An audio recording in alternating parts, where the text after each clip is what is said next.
ও মা কি ডাইরে রে দুপুর বেলা এখন কি ডারে কিরে মনি তুই সৌদি আরবতে চলে আসলি? কিরে মা ও কিছু না আগে বাড়ি চলে এসলো গা? তুই আসবি ভালো কথা, তা তুই আমার একটু ফোন কর কবি নে যে আমি বাড়ি আসছি, বলি কি হয়তো? তাই তো তোর বলা নেই ক নেই, হুট করে সৌদি আরব তো দেশে চলে আসলি। কালকেও তোর সাথে আমার ফোনে 1 ঘন্টা কথা হয়েছে। আমি যে তোর বড় ভাই, একবার আমার বলতে পারতিস যে ভাই আমি দেশে আসছি। আমি তো সারপ্রাইজ দেওয়ার জন্য তোদের না বলে চলে আসলাম। কোন বিবেকে তুই বিদেশে চলে আসলি?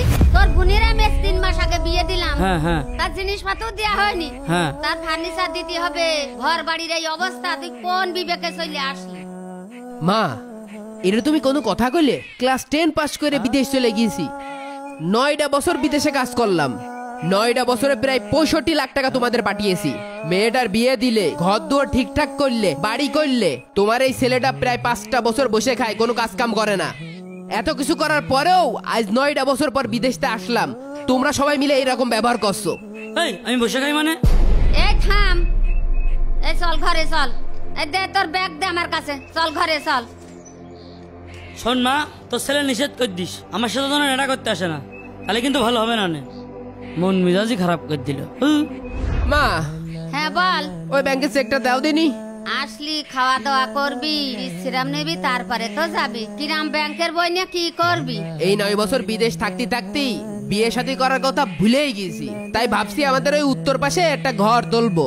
দাও চেক বুকটা দাও। দেখ তোরা 2 ভাই যা ভালো মনে করিস তাই কর, যাই করিস তোর বড় ভাইয়ের সাথে পরামর্শ করে কর। শোন মনি, ওই চেকে বলে টাকা নেই, ওই 522 টাকা আছে বলে। কি টাকা নেই মানে? আমি 9 বছরে যা পরিশ্রম করেছি, আমার পরিশ্রমের টাকা 65 লাখ টাকা আমি পাঠাইছি। আমি চেকমেক সম্বন্ধে কিছু বুঝি না, ব্যাংকেও আমি যাইনি। তোর বড় ভাই যায়, তোর বড় ভাইয়ের কাজ শুনবে। বড় ভাই কোন জায়গাটায়? বড় ভাই দেখা ওই 7 দোকানে আছে। আমি বিদেশে 60 ডিগ্রি সেলসিয়াস তাপমাত্রার ভিতরে কাজ করি, আর ও আমার টাকায় মজমা মারে। হ্যাঁ, আমার টাকায় আড্ডা মেরে বেড়াই, ও দেখছি আমি। আরে আকিব ভাই যে সৌদি থেকে কবে আসলেন? এই তো আজকে সকালে আসলাম। আপনাকে একটা কথা বলতে চাচ্ছি, তা কিভাবে যে বলি। আচ্ছা আচ্ছা বলো বলো বলো। আপনি যে বিদেশ থেকে এত টাকা পাঠাচ্ছেন, আপনার ভাই আছে না, ও তো আপনার বিদেশ থেকে পাঠানো সব টাকাগুলো দোকানে জুয়া খেলে নষ্ট করে ফেলে। এগুলো কি আপনার জানা আছে? আর লজ্জার ব্যাপার কিভাবে বলবো, ওর বন্ধুদের সাথে ওই আমবাগানে ইয়াবা থেকে শুরু করে গাঁজা, আফিম টাফিম একবারে হজালে সেবন করে। তাই নাকি? ভাই আপনি একটু খোঁজ খবর নিয়ে দেখেন। আচ্ছা ঠিক আছে ছোট ভাই, আমি বিষয়টা দেখছি, যাও তুমি। তুই যে আমাকে সাথে বারবার খেলে হেরে যাস, তোর কি কোনো লজ্জা শরম নেই? দূর পাগল, ওর আবার লজ্জা কিসির? টাকা কি ও ইনকাম করে নাকি? ওর ভাই বিদেশে টাকা পাঠায় আর ও খালি খরচ করে। তোর তো সমস্যা কি? আমার আবার কি সমস্যা? তোর টাকা নিয়ে হাসছি আমি। সত্যি কথা বললেই তো দোষ। এই আরে আর খেলবি? বাট আবার বাট। কত কত খেলবি বেডটা? 1000 খেলবো। আচ্ছা ঠিক আছে, এই না আমার 1000।